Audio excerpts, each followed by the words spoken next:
Hi, welcome to Amy's Reading Nook. I want to show you a brand new addition to our See Inside series. This is See Inside the Universe. It released in January of 2019.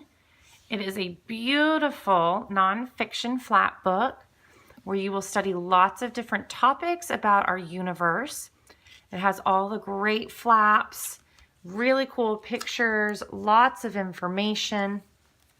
The one thing I do want to show is that it does mention the Big Bang Theory.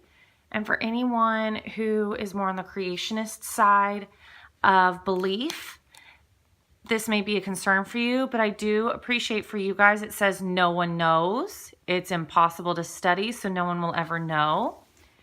It even talks about at the end what scientists believe will happen. They're not claiming it as fact, but it does mention billions of years, millions of years in the past and in the future.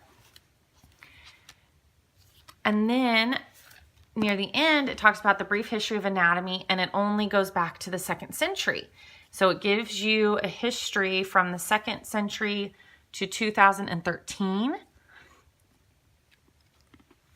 And then at the end, it mentions there are big questions still to be answered.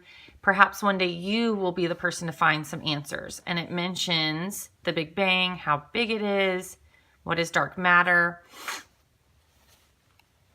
So this book is just like all the other See Inside books, where it has plenty of flaps for kids to open and learn new information. This is on the upper elementary side, if not even into middle school, based on the type of information, but it's again in small chunks, just like all of our other nonfiction books. So this hardback flat book is available for $14.99.